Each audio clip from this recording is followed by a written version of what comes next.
Hi everybody and big welcome to cEDH TV gameplay, me Pontus and Rhetoric, as always, this time joined by Felix. Hey, I'm back. Glad to be back with a better microphone, so if you guys really liked my bad audio last time, I'm sorry to disappoint. Today I am playing Mono Black Crick. This is a deck that is trying to use life as a resource to cast spells for free, or by paying life for them instead. It's a very cool loop creature combo that usually ends with Grey, that is basically a ritual inside this build, together with Shaner and like a sack outlet for the Grey Merchant. But there are some other loops that you can like build together. In general, it's a pretty cool turbo-orientated commander that can also win quite fast with things like Hoarding Broodlord that you reanimate and such. So I'm returning back home for a little bit. We're back on to Nadargo. There's been some new innovations. I'm not actually active, so this is things I've heard through the grapevine. People DMing me, asking me questions about things I've never seen before. So I'm trying them out. I'm trying out the Jolly Balloon Man. It sounds weird, but maybe real. So let's see how it goes. Me, I'm playing Derevi. Actually, Derevi was the first commander deck I ever had in casual environments, and so every once in a while I like to bring this into the cEDH realm, and I've enjoyed seeing how other people play it. Basically, we are abusing the untap and tap triggers, particularly with like the One Ring and some other options to make infinite mana and smash over at the end of the game. I'm back again on Bluefarm. I have developed utter and complete Grixis Brain Rot. I don't know how to play any other deck. I don't know how to tell if a card is good unless it's in blue, black, red, or white. I looked at Neoform yesterday and it looked like a bad card. So I'm just going to stick to my one lane. I'm just going to play Bluefarm. I love this deck. It's the best. First seat with Bluefarm always feels fantastic. I mean, it's going to be hard to put this one back. We're not doing anything turn one, except for playing a Mana Vault, but we do get to just slam Aristic seat one. Turn two, we have the One Ring if everything goes bad. This is going to be a grindy game, I think, based on the commanders, as long as Kirk... Well, actually, oof. With both, in seat one, I can keep this guaranteed because even if Kirk tries to storm off, or even if Tim Nadargo tries to storm off, they're doing it right into my Aristic. So this is a good hand. I'm going to keep it. Sticker for 7. Tempting. I mean, I could get the One Ring like on turn one, but I can't put it down fast, so it's going to be kind of telegraphed. So I'm going to go ahead and pitch. Oh man, what a bummer. I literally just mentioned the One Ring and I don't have the resources. So you can see this guy's Cradle here. I mean, I could peel off the top and maybe hope, but like, I mean, all these cards are great. It's just, we don't have anything to do if we don't draw land. So I'm going to have to go down to 6. Sad. It's getting worse, folks. So we have one land. We could sit back with our two, one cost spells and do nothing for a few turns, and that's just not interesting. So pass. I'm going to go down to 5. Okay, this hand is serviceable. Flesh Duplicate, which would help us copy things if we're not drawing. Blighted Obedience could slow people down if they're making treasures, but I think Cricket's still going to be a kind of problem. Birthing Pod is useful to maybe keep 2. Oh, this is tough. So I'm gonna have to pitch 2. I could pitch Noxious Revival, keep Birthing Pod for later. But then again, like, I might need Flesh Duplicate, Ranger Captain. My instincts tell me maybe to go ahead and actually pitch Flesh Duplicate and Noxious Revival because I'll need protection for people storming off. Yeah, I'm going to get rid of Blind Obedience and I'm going to keep Ranger Captain and take it away. Here's our first 7, and it's basically just a keep. This doesn't really happen to me, but turn 1 Esper into turn 2 Lotho with a Lotho trigger and a Mox Opal that goes live. That's pretty good. We don't have any gas we can point out as being here right now, but Esper is like one of the best cards in the I was going to say in the format and take it back, but it's one of the best cards in the format. And Lotho makes a lot of mana. Worst case scenario with 2 creatures with Tymna, and we have a treasure generator, so Dargo is castable, which is actually a problem now that Doxer is banned. I think this is just one of the best hands we can have. If I was sculpting this hand, I would probably just cut the land or the Static Prison for Delny, because that would be crazy. But yeah, this hand is really good. So this hand is not good. The reason is it's a keepable hand, but it doesn't have anything explosive with it, except for a City of Traitors. Now Lake of the Dead is also good, but we don't have enough swamps to make sure Lake of the Dead will actually work early enough, so to say.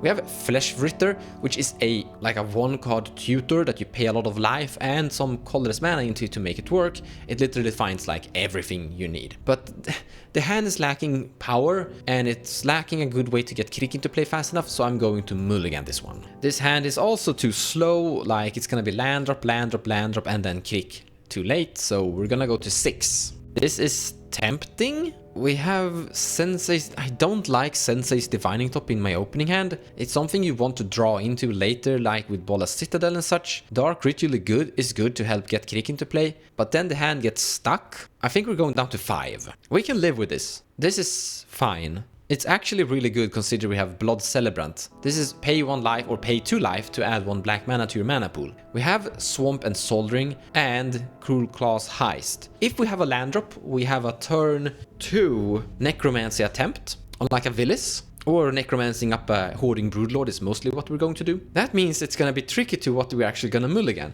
So we are definitely gonna mulligan this one. Then we have to mulligan one more. Cruel Claw's Heist is actually really good if we get kinda stuck, because it's free to cast once Crick is in play. And I like the card. However, we are going to send it away, because with what we have currently, we're set up for winning anyway. So all we really need now, or actually we don't need anything more from here, but another land would be great. If we draw a land, it's gonna be like Necromancy turn 2, and that's good. So in the end, I'm actually quite excited about this hand. Let's go. Draw a card, Plateau, then we play Mana Vault, and then I pass the turn. Take my turn. I will draw a card, and I will play this Command Tower and pass. Go to my turn. Play a Arid Maze of a turn and fetch. Find a scrub land, tap it to cast a Esper Sentinel, and then pass my turn. On my turn, I'm playing this Swamp and playing a Soldering. Pontus draws a card, and I pass the turn. I will draw a card. I will play City of Brass. I will play a Rhystic Study, floating 1. Actually, I will use my floating mana to pay for the Esper Sentinel. I'll pass the turn. Take my turn. Draw. Pay 2. Not paying for the Rhystic Study. I'm going to cast Flesh Duplicate. That resolves, I'll make it a copy of Esper Sentinel. Other than that, best turn. Land for turn, I will shock in this Sacred Foundry. I'll tap it and the scrub land to cast a Lotho, not paying for Rhystic. With Lotho in play, I'd like to cast a Mox Opal, still not paying for Rhystic. Lotho will make a treasure, and I lose a life. Then I will feed the Rhystic Study 1 more card by casting this Static Prison. So Static Prison reads, when it enters the battlefield, exile target non-permanent an opponent controls until it leaves the battlefield, and I get 2 energy. And then in my pre-combat main phase, I can pay an energy or it goes away. So basically you exile something for 2-3 turns. And yeah, it does exile the Rhystic Study. Post exiling the Rhystic Study, I'll cast another spell that would have drawn a card otherwise. Sacrifice this treasure to cast a Goblin Welder. But then I'm actually done, so I'll pass. Untap and draw a card. Thank you for getting rid of that annoying thing. I didn't draw land though. So we're gonna pass. I will untap. I will take a damage from my Mana Vault in my draw step. I have a lot of cards here. I have a lot of resources. I can't quite make this work immediately here, but what I really like is I get to play Grim Monolith, and then I get to hold up Simian Spirit Guide into Final Fortune. There's only one other blue player at this table, so I think I should be able to just, like, if I can navigate around him, I should be able to figure this out. So I'm just gonna chill a little bit. I have all the resources, and there's no need to, like, jam right now. Shock in a Blood Crypt. It's taking 2 damage. Then I'm going to play a Grim Monolith. I will not be paying for either. 2 Esper Sentinels, not Mystic or Mystics. And after that, I'd like to go to Cleanup. I will discard a card. I'm going to discard a Culling the Week. Draw a card. Let's remove a vanishing counter. Land for turn will be, what does my poor eyesight say? Savannah. Yes. Play that. And then we are going to cast Derevi. Derevi trigger. After it resolves, I will untap the Command Tower. And I'll move to combat. And I will send Esper Sentinel at Mons. I take 1. Perfect. With untap trigger, I will untap this Savannah, and then I'm going to pass turn after that. Land for turn will be a City of Brass, and then, but before I land, I'll remove a energy from my Static Prison because I want it to stay, or the Rhystic to stay gone. Here I'm thinking if I'm supposed to cast Discard Prospector or not. It's funny to think this much about such a small play, but I think it's actually potentially having huge ramifications later on. We're going to attack here drawing 2 cards. We're not ever drawing 3 cards, sadly, because of that Derevi. Maybe we can, like, bait in, but I don't think so. So we cast Tymna here. We have 3 mana. If we cast the Scarlet Prospector first, that gives us 2 mana. So we have 2 mana to cast the 2 drawn cards with, as well as we just have 2 mana next turn. I think that's just overall worth it every time. It feels a bit wasteful because I kind of want to use the Skirk to also sack the Welder, but it's not worth it to do it here because 2 red doesn't help me cast him now. I guess it helps me cast Dargo, but like I have to sack one more thing, which I'm not a fan. I guess I cast Dargo here. Yeah, no, I'm right. I'm just casting Dargo and Tymna here with the Skirk Prospector. Thank you for listening to me figuring out how to play this game, and yeah, let's keep going with the show. I'm casting the Skirk Prospector. With Skirk Prospector in play, I will actually sacrifice my Goblin Welder for a red, then tap 2, taking damage to cast a Tymna, triggering Lotho. Now that Tymna's in play, I'd like to move to combat. I will swing a Lotho at Felix and a Esper at Mons. I take 1. Take 2. This means 2 creatures connect, so post-combat Mayface, Tymna will trigger, and I'll pay 2 to draw 2. I'll tap Mox Opal to cast a Chromatic Star, not paying for Esper Sentinel. I'll crack the Treasure to crack the Chromatic Star to make a red mana. Trigger Chromatic Star, I draw a card. With all that done, I'll just cast a Dargo, a little chill guy, and then I'll pass my turn. But in your end step, I'm gonna cast Entomb, and I'm gonna use the power of a ring that contains the sun to pay for 2 Esper Sentinels. I'm gonna put a Hoarding Broodlord into my graveyard. Then we're gonna go to my turn. We still didn't draw land. This is actually really annoying right now. So I was hoping and believing, because I'm a believer, that I would be drawing a land. Because with a land I can cast Shallow Grave, and I need 2 mana to pop off the Saw in half on the Hoarding Broodlord to win the match. I can't do that, because Shallow Grave costs 2, which will leave me with 1 colorless floating, and that's not enough to cast Saw in half afterwards. So we're gonna have to wait for next turn. Probably the correct option here would be to go for Villis and then use Villis. On the other hand, we're not gonna draw any cards with Villis anyways, because we're not gonna lose any life, so we're gonna have a huge Villis sitting in play doing nothing, that they are going to like Gildrake or clone. Well, you know what, thinking about it, finding Villis would have been the wrong choice potentially too, because I don't have any mana to activate Villis, otherwise we could have like killed an Esper Sentinel and drawn card. But right now, winning next turn with Hoarding Broodlord, if we draw land, feels happier. Pass. Here I'm going to poke the bear. I'm going to fire off my Pyroblast into his Derevi. I'm gonna make like a statement like, well, it's a Pyroblast. It's not really gonna be good anywhere else. All I'm trying to do is bait out a counterspell here. Also, I think if it goes through, we can pretty fairly assume he doesn't have a counterspell. And that really matters because the most clean one I have in my hand is Intuition. But with Intuition, I might have to discard my hand to a Lion's Eye Diamond to afford Sipping's Reclamation. And in that case, I'll have to discard my Flusterstorm. And at that point, a single counterspell will cause me to lose. So we really want to draw a counterspell. I'm going to make up some bullshit. You guys know the truth. I'm just trying to bait out a counterspell. In your end step, I'm going to lose a life to City, and I'm going to point this Pyroblast right at the Derevi. Doesn't really, it's Pyroblast, you know, it's only one other blue player here, so I'm going to blast it off at Derevi once I have the mana. I will not be paying for any of the Espers. Pyroblast targeting Derevi. Damage in my draw step from my mana vault, and I'll draw a card. Play a Bloodstained Mire. I'm insecure, maybe for no good reason. I really stand by the fact that I think if he had a counterspell, he would have protected his Derevi. I don't think he... If I do some math, though, if I'm casting Intuition, I will have 4 mana left available, which means they can still force me to... No, they can't. I have a monkey. So I won't have to discard my hand. Even then, I will be paying exactly 5, and I will not have the extra mana I need to go for the protection. It's awkward because I have all these like extra turn spells and like play on top of other people's spells, but they don't do much because like my only really like great line here forces me to discard my hand.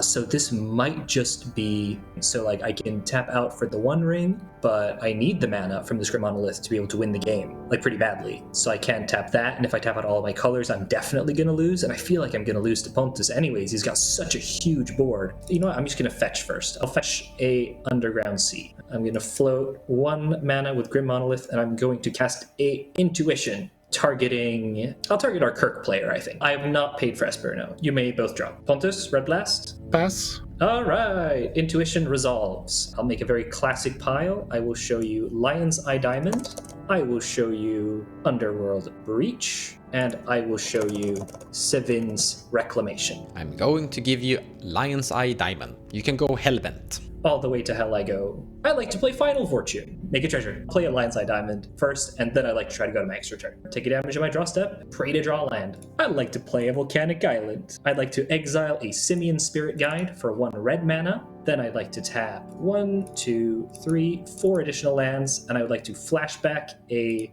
Sevin's targeting my Underworld Breach. So I will have an Underworld Breach enter the battlefield here. Bloodstained Mire as my second target. So I'll bring back a Bloodstained Mire, I'll bring back an Underworld Breach. All right, it's a little tight. We don't have that many cards in our graveyard, but we should be able to figure this out. I will fetch again, take another damage. This time I'll just get a Badlands. Close and shuffle. I will sacrifice LED for 3 blue mana. I will put LED into my graveyard. I'll just put all these cards into my hand to make things easier. I would like to cast an Intuition. To cast this, I will exile the One Ring and a land and a Culling the Weak. Okay, I'll respond. I will attempt to Mindbreak Trap. I'm going to cast a Flusterstorm from my graveyard, exiling Born Upon a Wind, Pyroblast, and Final Fortune. I'm passing Fluster. Wow. It's time for the mono black player to interact and do his thing. I'm gonna pay 3 mana here to cast an Imp's Mischief. I'm gonna make the Flusterstorm highest on the stack, target the second Flusterstorm,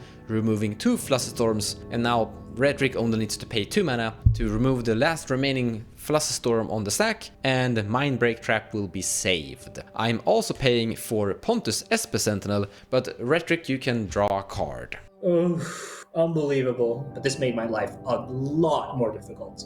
So my intuition line just got a lot more difficult because before I could just grab a Lotus Petal plus any other like mana positive artifact plus Brain Freeze, and I would like have guaranteed been able to Brain Freeze myself here. But now, so this is very finicky, but I think the like central point to this is Chain of Vapor is very good because I get to target all my own stuff, and then very importantly, I get to sacrifice all of my lands, which is just like more fodder for my Underworld Breach. So I'm pretty sure if there's no more interaction, fingers crossed, this should be able to get there. But my opponents get to pick which one of these cards I get to keep in my hand. I'm going to put Brain Freeze into your hand, because if I give you Lotus Petal, you're going to play Lotus Petal and sacrifice it immediately. If I give you Brain Freeze, you kind of have to fiddle with your mana to make it work. So Brain Freeze to your hand. Okay, Brain Freeze to my hand. Oh, this doesn't work, I don't think. I think Brain Freeze was the wrong card to pick. I think it should have been Mox Opal, Lotus Petal, Chain of Vapor. But that's still, I kind of stuck there, aren't I? Because now I have to cast... If I cast Lotus Petal, sack Lotus Petal, I can't cast Chain of Vapor. If I cast Lion's Eye Diamond, sack Lion's Eye Diamond, I will have exactly 1 card too little to be able to do anything here.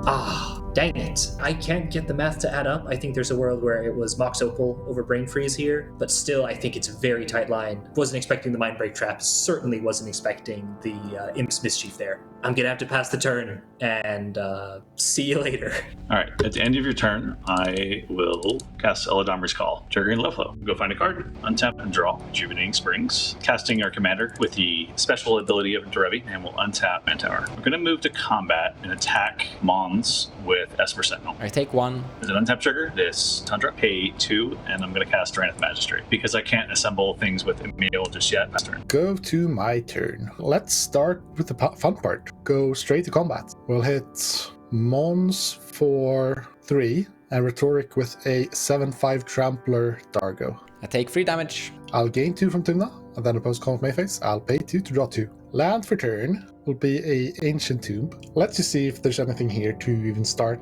So I'll pay 3 to cast a Jessica's Will, both modes targeting Rhetoric. Not paying for Esper. Jessica's Will resolves, and I'll make 8 mana. And exiling Diabolic Intent, Technomancer, and Curse Mirror. Pretty good hits, not gonna lie. With that done, I will pay 2 white mana to cast this Grand Abolisher. Trigger Lotho. Abolisher resolves. I'll actually make the treasure from my Lotho trigger, sorry. Then I'll take a damage, use a red to cast a Soul Partition targeting the Drannith Magistrate. And when that's gone, I will use 3 red and a treasure to cast this Ruthless Technomancer from exile. Technomancer will ETB, sacrifice Dargo, and make 7 treasures, so I'll go up to 10 treasures total. I'll use a red to cast this Mana Vault from my hand. I'll tap it, 2 colors floating, 1 red, 1 treasure, cast this Jolly Balloon Man. Then, with him in play, I'll use a red to recast Dargo. And from here, I have a very cool thing I can do. I will use the color slotting, activate the Jolly Balloon Man to make a copy with haste of Ruthless Technomancer. ETB, sacrifice Dargo, make 7 treasures, go up to 16. I'll use one of them to recast Dargo, sacrificing the Jolly Balloon Man. Then, I'll activate Technomancer for 3 mana, and then 1 more, because Jolly Balloon Man has 1 power, so 4 total, to reanimate Jolly Balloon Man, and then I'll activate him to make a new hasty copy of Ruthless Technomancer. And by doing this, I will present a loop for infinite mana. So this way, I will have infinite of these Technomancers.